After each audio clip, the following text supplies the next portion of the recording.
queremos hacer las cosas. Y el versículo dice que ellos la echaron. ¿Y qué pasó? Ya no la podían sacar. ¿Por qué no la podían sacar? Por la gran cantidad de peces.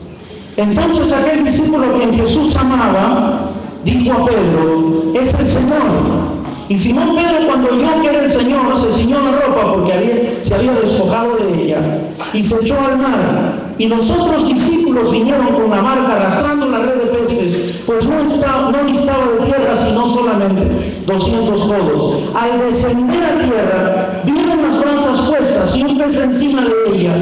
¿Y qué más había? Había pan. Yo tengo algo para dar, pero ustedes tienen algo que hacer con lo que Dios nos puede dar y lo que nosotros podemos hacer en su nombre. Las redes no estarán vacías. Habrá una enorme cantidad de peces. Yo les he contado alguna vez que llegué a una iglesia que tenía una capacidad para más o menos unos 600 miembros, pero en la iglesia había solamente 200 miembros. Un hermano con mucho dinero le construyó la iglesia a esos miembros de iglesia y les dijo: mire, ahí está la iglesia, ahora ustedes encárguense de llenar la iglesia. Y los hermanos se conformaron, ahí había 200 miembros y estaban contentos con los 200. Y simplemente yo llegué como miembro de iglesia a esa iglesia. Como miembro de iglesia a esa iglesia. Y me senté en medio de la congregación. Cuando el pastor me vio sentado, el pastor vino y me dijo: pastor, qué bueno que usted va a asistir a esta iglesia. Le digo: sí, voy a asistir a esta iglesia. Bienvenido, pastor, bienvenido. Me dice: usted puede hablar de todo lo que quiere en esta iglesia, menos de grupos pequeños. Le digo: pero ¿y por qué no? Mire ese hermano que está allá, dice: ¿lo ve? Sí. Ese es el anciano de la iglesia por tiempo y la mitad de un tiempo. Las 2300 tardes y mañanas es anciano. Y cuando los hermanos fuimos a tomar una decisión en la junta sobre trabajar con los grupos pequeños, los hermanos nos miraron a ver si él levantaba la mano. Y cuando yo fui a hablar con él, él me dijo: mire, pastor, aquí de grupos pequeños no hablemos. En el pasado hemos querido organizar esos grupos pequeños en la iglesia y no funcionó. Ahora estamos sentados a la orilla del mar, simplemente mirando que el pasado era mejor, pero que hoy no podemos hacer nada. Y que todo el tiempo hemos jalado solo redes vacías, pero ahora no podemos hacer nada. Entonces me dice: mírenlo bien, no hable de grupos pequeños. Yo no quiero pelearme con el anciano de la iglesia, quiero tener la iglesia en paz, los miembros de la iglesia están bien, no crecemos, pero tampoco se me ha ido ninguno. Así que estamos de maravilla. ¿Se trata de eso? ¿De qué se trata? Pues tenemos que crecer, porque si no crecemos, o estamos enfermos, o tenemos algún virus, o nos dio algún ataque de epilepsia o una enfermedad rara que no podemos crecer y comenzamos a estancarnos y a decrecer. Le digo: hermano, no te preocupes, no voy a hablar de grupos pequeños. Pero el primer sermón que me invitaron a predicar, hablé de este pasaje, San Juan 21, y no hablé de grupos pequeños, porque era de San Juan 21. Y solamente dije: estaban Simón, Pedro, Tomás llamado el dídimo, Natanael de Caná, los hijos de Zebedeo, los otros dos de sus discípulos. ¿Qué cosa eran? Sí, pero no dije grupo pequeño, dije un grupo, para que el anciano no se enoje. Y entonces conté en medio de la experiencia del sermón de que a mí me gusta pescar. Y al anciano le encanta la pesca. Y cuando terminó el sermón me dijo: pastor, ¿le gusta pescar? Me encanta pescar. Vamos a pescar. Bueno, yo dije: ahora me lo voy a pescar para mí. Ahora me lo voy a pescar para mí.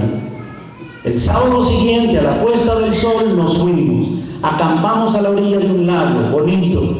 Él llevó un bote detrás de una camioneta linda, una camioneta preciosa, un bote precioso, las cañas de pescar nuevas, los anzuelos recién comprados. Nos fuimos a pescar. Llegamos a la orilla al día siguiente, 5 de la mañana con la carnada, 6 de la mañana listos para pescar, 7 de la mañana nada, 8 de la mañana nada, 10 de la mañana nada, 11 de la mañana nada. Mi esposa dijo: por fe voy a hacer el arroz y los frijoles, por fe. Y él decía que siempre allí había pescado, que ese era el lugar. Salimos en el bote, volvimos a la orilla, nos paramos de nuevo enfrente del lago, nada. Ahí apareció un hombre, más o menos de mi tamaño, no muy grande, con su esposa y sus 2 hijos. Y preguntó: ¿están pescando? Nada. Nada. Y él dijo: yo voy a pescar porque aquí los peces me conocen. Voy a pescar porque aquí los peces me conocen. Yo no sé si los peces se pescan porque te conocen o no te conocen. Pero él sacó un hilo de pescar en una tabla, lo desenredó, en la punta había un anzuelo oxidado, los peces iban a morir por infección más que por otra cosa. Puso un granito de maíz, lanzó, y cuando lo lanzó, lo primero que hizo fue uno. Y dijo: gloria a Dios, uno. Y cuando él dijo gloria a Dios, le digo: ¿tú eres cristiano? Me dijo: soy pastor de la iglesia Pentecostés. El pastor adventista y el anciano, y el pastor de la iglesia Pentecostés y su familia. Y dijo: uno, gloria a Dios, uno. Le digo: mira, qué bueno, yo soy pastor de la iglesia adventista. A sus órdenes, pastor, qué bueno. Los dos nos saludamos. A partir de allí la pesca tomó otro giro, porque él lanzaba y decía: dos, Pentecostés 2, Adventista 0. Comenzó una competencia. 3. Pentecostés 3, Adventista 0. Sacó 80. Y el anciano de iglesia estaba enojado. Y él decía: lo que pasa es que él tiene un pacto con el diablo, pastor. Ese es el problema. O sea que pescamos porque tenemos pacto con el diablo. No pescamos nada porque tenemos un pacto con Dios. Dios es fracaso, no pescamos nada. Estamos a la orilla mirando cómo otros tienen éxito y nosotros no. Porque no nos queremos organizar como Dios quiere. Queremos organizarnos como nosotros queremos. Y decimos: aquí la iglesia es así, y así se hizo por tiempo, y tiempo, la mitad del tiempo, y vamos a seguir siendo así. La tradición manda, no tenemos cabeza para abrir la cabeza y para dejar que el Señor nos use y nos utilice. Crecimiento de la iglesia, hermanos, no son métodos, no son técnicas, son vidas transformadas por el poder del Evangelio. Es gente que se deja usar por el poder maravilloso del Evangelio. Y él no podía entender. Cuando se fue el pastor Pentecostés, porque me dijo: ya me voy a predicar, me voy a mi iglesia. Cuando él se fue, le digo: ¿cómo te sientes? Mal. ¿Y por qué te sientes mal? Porque miren, 80 y nosotros 0. Le digo: aprovechamos. ¿Cómo te sientes en tu iglesia? Cada año bautizan 4, y los 4 que bautizan son por crecimiento biológico, porque son los hijos de los miembros de la iglesia. Ni siquiera es gente que hemos ido y hemos traído, porque no tenemos un plan, no tenemos una estrategia, nos conformamos con lo que tenemos. Bueno, después le termino de contar la historia, aunque algunos ya la saben, pero miren lo que dice el espíritu de profecía. El que trabaja fielmente fuera del púlpito, ¿qué cosa va a lograr? 10 veces más del que no lo hace.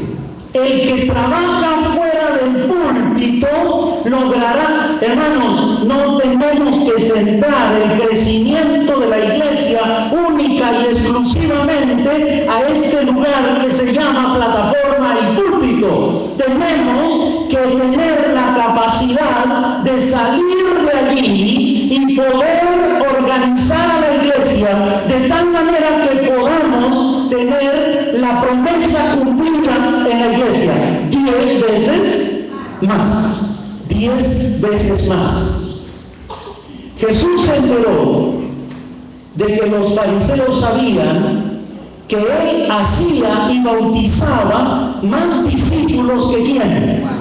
Que Juan. Aunque en realidad los que bautizaban eran los discípulos de Jesús y no él mismo. Cuando Jesús se enteró, salió de Judea y regresó a Galilea. Aquí aparentemente hay una especie de competencia, no de Jesús, sino de aquellos que lo miraban. A ver, ayúdenme con esto, para que no se enrede aquí. ¿Qué hizo Jesús? Para iniciar su ministerio público, Juan lo bautiza. Entonces, en ese momento, viene el proceso en el que iba a entrar aquellos discípulos de San Juan 21. Entra en un proceso sobre quien veas descender el Espíritu que permanece sobre él. Ese es el que bautiza con el Espíritu Santo. Iba a comenzar un proceso. Y grupos pequeños y grandes bendiciones es un proceso. Es un proceso.